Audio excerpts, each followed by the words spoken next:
General purpose register. तो देखिए general purpose register क्या है, विभिन्न माइक्रो प्रोसेसर में जीपीआर की संख्या अलग अलग होती है। जो जनरल पर्पज रजिस्टर की संख्या है वो डिफरेंट माइक्रो प्रोसेसर में उनके अकॉर्डिंग डिफरेंट होती है, ठीक है। जीपीआर का प्रयोग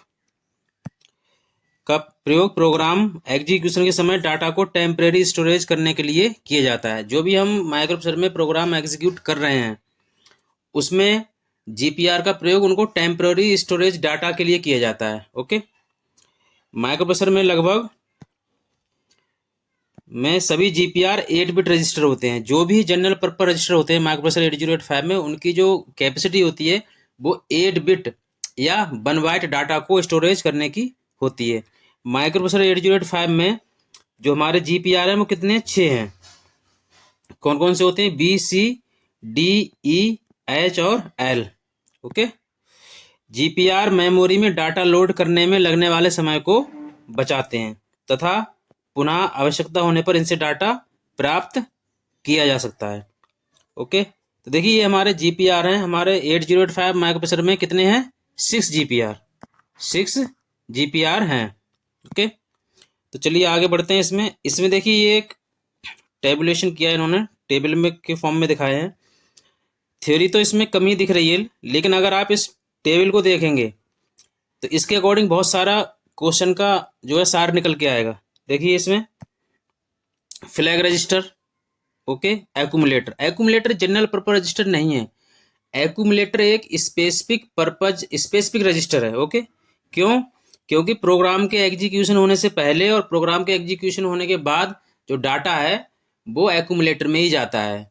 रिजल्ट अगर एग्जीक्यूशन होने के बाद जो रिजल्ट आता है किसी प्रोग्राम के वो एक्यूमुलेटर में ही जाता है। उसके बाद एक्यूमुलेटर ही मेमोरी में उसको ले जा करके सेव करता है। ओके, तो रजिस्टर एक्यूमुलेटर भी आपका 8 बिट का है, लेकिन ये जनरल पर्पज नहीं है, ये स्पेसिफिक रजिस्टर है। रजिस्टर बी और सी ये 8 बिट का है, डी, ई 8 बिट के हैं दोनों, एच और एल ये भी 8 बिट के हैं। उसके बाद देखिए स्टैक पॉइंटर 16 बिट का है, प्रोग्राम काउंटर 16 बिट का है।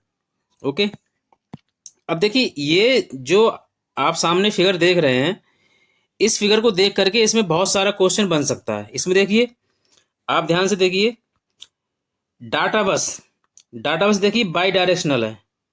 कैसी है? By directional.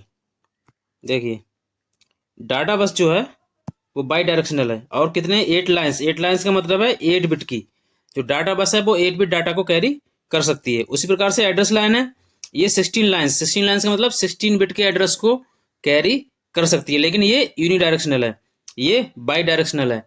डाटा बस बाई डायरेक्शनल क्यों है? पहली वीडियो में भी बताया था। डाटा बस बाई डायरेक्शनल इसलिए है क्योंकि डाटा दोनों तरफ फ्लो होता है, माइक्रो प्रोसेसर से मेमोरी में, मेमोरी से माइक्रो प्रोसेसर में। लेकिन जो एड्रेस बस है वो यूनिडायरेक्शनल है क्योंकि एड्रेस सिर्फ एक ही जगह पे होता है, डाटा कब होता है? मेमोरी में या एक्सटर्नल मेमोरी में। क्लियर?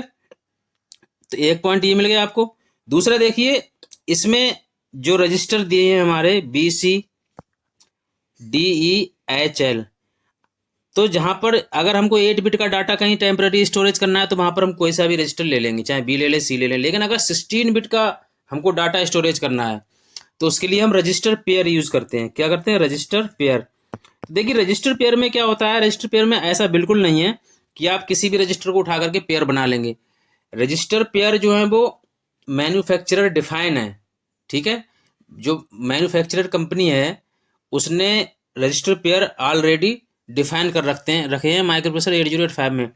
तो जो रजिस्टर पेयर पॉसिबल है माइक्रो प्रोसेसर 8085 में वो यहाँ से आप देख सकते हैं। देखिए बी और सी, रजिस्टर पेयर बी और सी इनका बन जाएगा, डीई उसी क्रम में डीई का पेयर बन जाएगा और एच एल का पेयर बन जाएगा।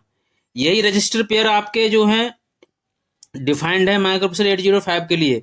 अगर आप सोचे कि आप बी और डी रजिस्टर पेयर को ले लें, नहीं, ये एरर दिखा देगा, इनवैलिड है। क्लियर? तो देखिए ये जो पिक्चर सामने आपके दिख रही है इसमें बहुत सारे क्वेश्चंस निकल के आ गए हैं। तो इस फिगर को तैयार कर लें और ऊपर जो मैंने बताया है, जो थ्योरी में लिखाया है, उस थ्योरी के अकॉर्डिंग आप जो है वही लिखाया जो इसमें लिखा हुआ है। क्लियर? तो ये छोटी सी वीडियो है और ये बहुत ही अच्छा कंटेंट है, बहुत ही इम्पोर्टेंट है, इसको आप तैयार कर लीजिए और वीडियो